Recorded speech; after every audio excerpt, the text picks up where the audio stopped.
All right, it's Chance and Dustin, Eclectica Cafe, and we are with Adam Carson of AFI, drummer for one of my all-time favorite bands. I know one. And mine too. We're completely out of breath. We're out of voice, so bear with us.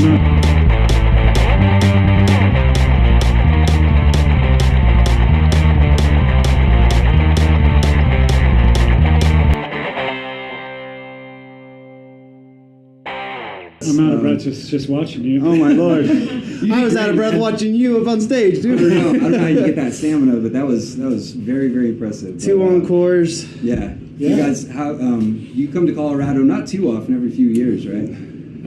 Yeah, every few years, but since '95 or '96. So it's just been. I was actually just talking to a photographer dude out there, and we were naming all the venues that we've played. It seemed like every show. Oh man! But we had like 6 or 7 or 8 venues, not to mention like Red Rocks and some of the amphitheaters and Warped Tours and stuff. But we probably played here 15 or 20 times, and I feel like it's in 15 or 20 different venues. So. Sure.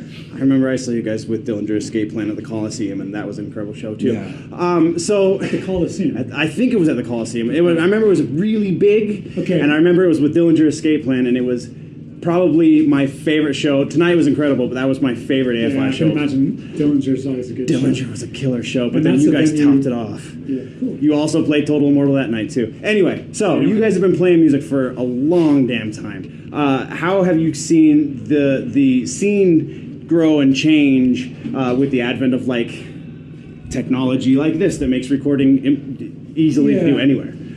Well, I mean, I guess the scene is always like evolving. Right. I mean, I think it's safe to say I'm pretty out of touch with the scene now. I don't think it's for a 40-year-old dude. I think it's for a 20-year-old kid, a 15-year-old kid, like people who are like really invested. But I mean, I have bands that I like and bands I love, shows I go to, but really being dialed into a scene is hard, especially when you're a touring band and you're not home long enough to see it. But I mean, just speaking generically, obviously the scene's different because it doesn't have to take place in one room. It can be over the internet. Right. Or, it's like the grassroots can truly be spanned like great geography, whereas before it was kind of like little bubbles. The 4 dudes from the Bay Area. Yeah.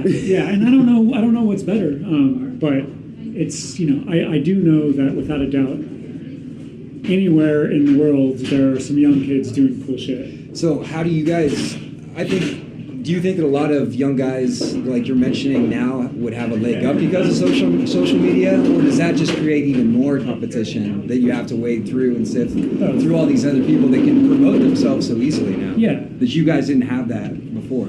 Right. I mean, there is, it's an incredible tool, the internet, it's an incredible tool that exists to be able to market your band and let people all over the world know about it. But competing for their attention is a lot more difficult. Some years ago, before the internet, there was just Maximum Rock and Roll or Flipside or fanzines. And I mean, it was harder to break into that, but you knew that if you made it in that magazine, everyone was going to read it. Right. Nowadays, you can make your Facebook page or you can do the podcast or something, but who knows if anybody's going to hear it? So, you're just one face in a huge crowd. But in the spirit of like punk, it's great that people have the resources to like take command of that shit. So something I was always kind of curious about with you guys, and you and Davey are the only 2 original members of the group. And you guys, something that I appreciate so much about you is how you've evolved from when you every album sounds like a different band. I mean, you guys reinvent yourself so drastically, and I love that about you. There's so many bands, when you get a new album of theirs, it's like exactly what you're gonna get, and that's good in some ways. Like the Misfits are always gonna be the Misfits, and that's cool because the Misfits are timeless. But there are a lot of bands there are a lot of folks that don't appreciate maybe how you guys have changed and evolved, and they've kind of dropped off, I feel like. How would you like address that group of people that maybe they didn't see tonight's show? Yeah, exactly. No, it's difficult. I mean, everybody wants to hear Bad Religion sound like Suffer era, right? But I feel like a least with us, I'll just make it about AFI. But like if people say they want to hear the old stuff, but if we made a record that just sounded like that, I don't know if we'd connect the same way. I mean, there's something about a time and a place, and that was a time and a place for us, and now we're doing something different. I think we still kind of maintain the energy of that era, and I think we're still playing the songs, and I don't know. It's just like if we're not keeping ourselves interested, there's not going to be any passion there. Well, and Davey and Jay did that Extremist album, which was harkening back into the more hardcore stuff from like Answer That and stuff, but like it probably wasn't received as well as the AFI stuff for multiple reasons. But like like you were saying, like if you don't evolve, then you're dying. Yeah, that's what I think. I mean, it's got to be fun. Yeah, absolutely. So we try to. I think the spirit of the band is always there. What's your guys' process? Like, how do you keep yourself so relevant that you can change yourselves and reinvent yourselves so much? We just write music. I don't know, yeah. Is that it? Yeah, I mean, I think it starts with caring about what we do. Yeah, and I think it starts with writing music that we're passionate about, and then it's more about the fans sort of keeping us relevant. I think we love what we do, and I think that shows. Absolutely. Relevance is a hard thing to predict gauge, or to quantify. Right. I don't know. We just got to do our thing. Sure. So I just have two more questions. Sure. One, was it a conscious decision to do smaller venues for this tour, or was that just kind of how it fell?